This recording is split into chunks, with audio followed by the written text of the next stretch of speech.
love that sound. Hi, welcome to Wine School 420. Thank you for joining me. Thank you for joining me. Seriously. Sometimes I'm surprised that anybody watches these videos, so thank you if you're one of those people. Bordeaux wine. Maybe you've heard of it. Maybe you like it. Maybe you think you don't like it.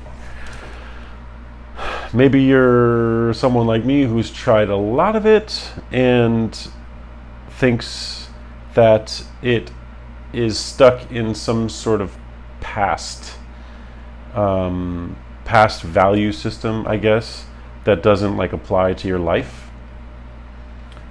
Keep watching. I kind of splurged on this bottle. It's not very expensive, but I've been doing a lot of $20 and under wines. I've been trying to focus on value wines because of the times we're in. But I mean, I just got a job, and I guess I felt like I had a little freedom to buy a wine that was $30 rather than $15. Side note, I'm using my little microphone, but if you hear some sort of sound in the background, there's some machinery, drying equipment going on. I'm basically living in a construction zone for the next week. So forgive the background noise. Hopefully it's not too distracting. So, yeah, I got this wine from K&L. I believe it was $29.95 or something like that. It is from Emilion.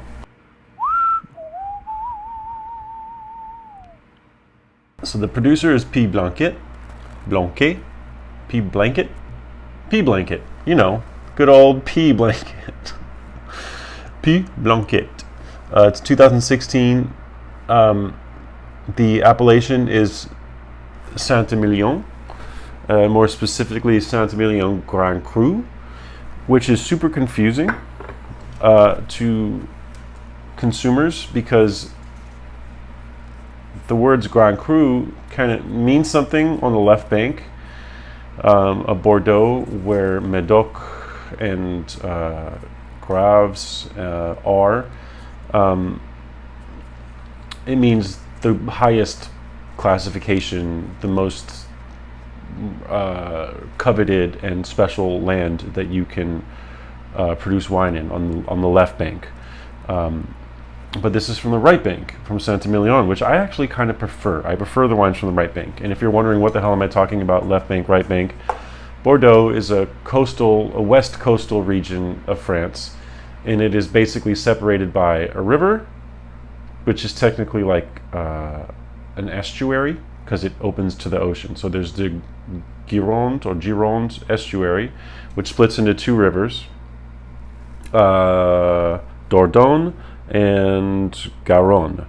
So on the right side and north of the Dordogne River, you have the right bank, and on the left side of the other river, you have the left bank.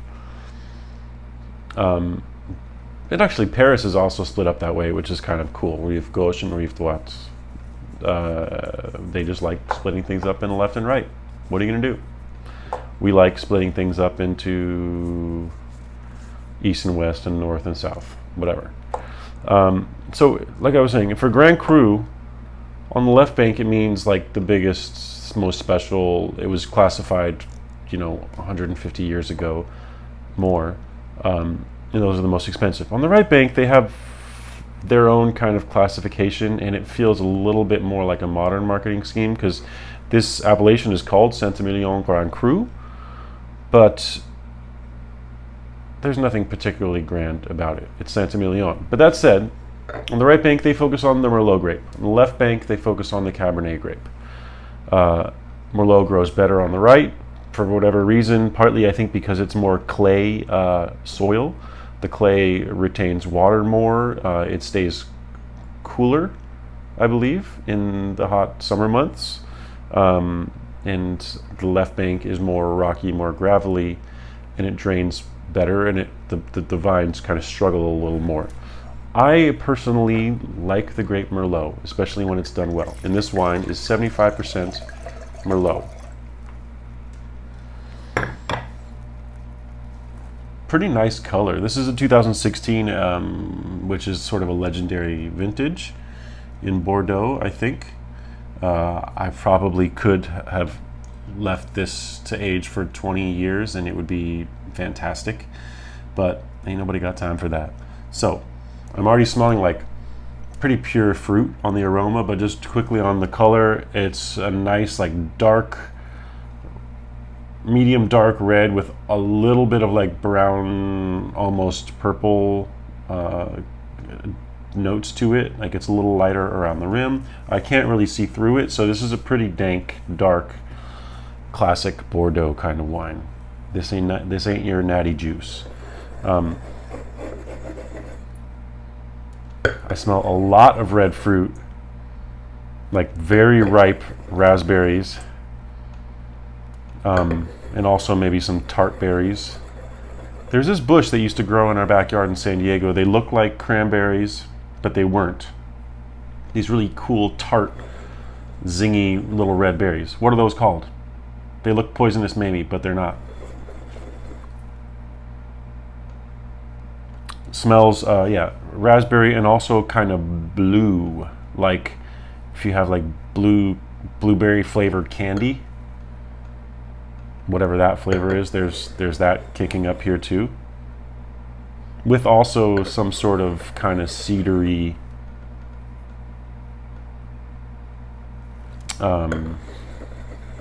earthy,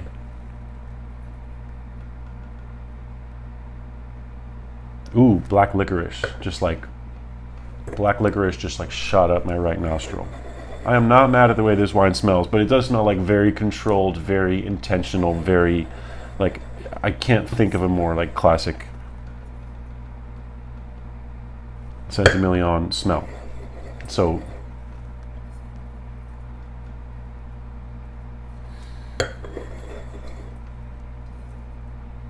what I like is that it doesn't come off as, it doesn't smell like oaky, and even though that cedar note did kick out, it's not overwhelming, and I can really still like just keep accessing the fruit without any like imposition of alcohol. This is only 14% alcohol, which is reasonable. Pretty, almost like, you might think I'm crazy, but I almost smell like pink lemonade. Like the Minute Maid pink lemonade, you know, that comes in the carton. Okay, let's taste.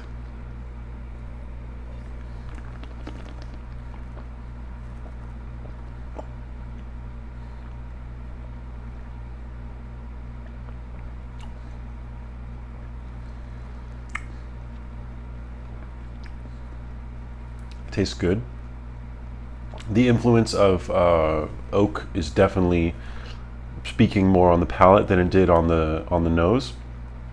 I'm looking at the pretty legs kind of falling down. There's a little bit of color in the legs, so that means it's pretty well extracted, and that translates to the palate. This is a pretty powerful wine.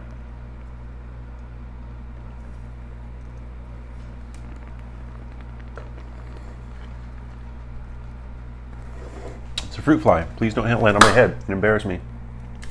Oh, they got away. Yeah, it doesn't taste as complex as it smelled. There's a little, like, the tannins are quite soft. Like, there's like a chalkiness,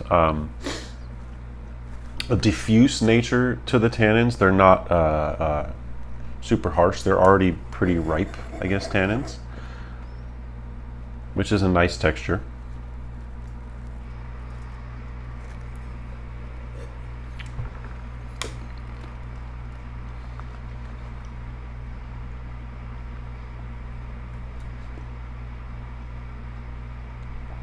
You know, this is one of the rare instances where I can actually like back up the use of oak in a wine.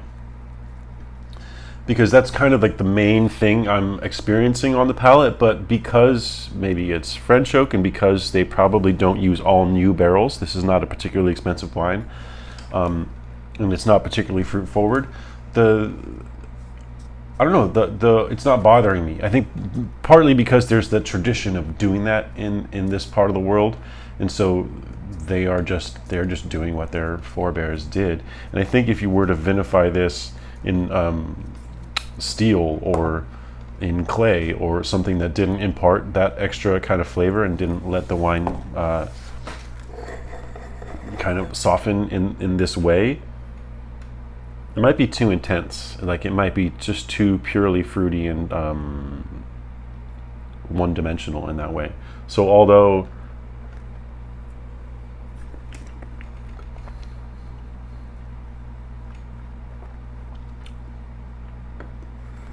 in a lot of cases I would like give points off for obvious oak influence in wine, I really like it here. It almost tastes like a cigar box or like fresh tobacco, which are not things that you would find in the fruit that obviously is coming from barrels, but like that's kind of what people are expecting when they get this kind of wine, especially if you're paying $30 at a store. That means at a restaurant this wine would be close to $100.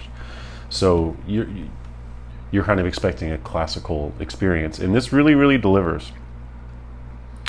I would be surprised to get a wine drinking experience like this for less than $25, $30 at a shop. So it's on point. I don't know. I'm not sure what else to say about it.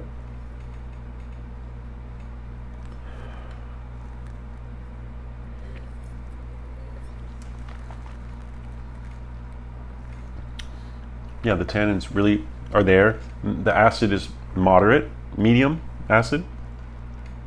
I wouldn't want a lot more. I like it is very dry and drying. You know, some people say a wine is dry when they really mean it's tannic and grippy. When I say dry, I really just mean like it doesn't taste sweet. There's not a lot of residual sugar in it. But I'll use it in both terms. Like it's a dry and like mature wine, and it also means it's drying. It dries out my tongue as I'm drinking it. Honestly, like a good deal. I almost enjoy this more, especially by itself, than the $100 Chateau Le Guy that I tried in my Merlot taste-off a few months ago. If you haven't seen that, check it out. Maybe I'll find a way to put a link somewhere to that. Yeah, this is kind of more enjoyable than the $100 Pomerol I tried earlier this year. Just because it's like more accessible, more dark, kind of more like what I expect out of Bordeaux wine. It actually reminds me a little bit of some Australian Shiraz and Cabernets I had recently, as far as the mouthfeel of it is concerned. This cool, like chalky, dark, blue, black fruit quality, but not heavy. Like it's medium bodied overall, maybe medium plus. Definitely holds up to food. Definitely probably wants some food to sort of play with. Yeah, thumbs up. So you guys know I have like these crooked thumbs. Sorry if this weirds you out, but now you know one thing about me. I recommend it. If you got $30 burning a hole in your pocket, give it a shot. Blanquet. Are there any French people watching that want to school me on how I'm saying it wrong? Please do. Thank you. And thanks for watching. Wine School.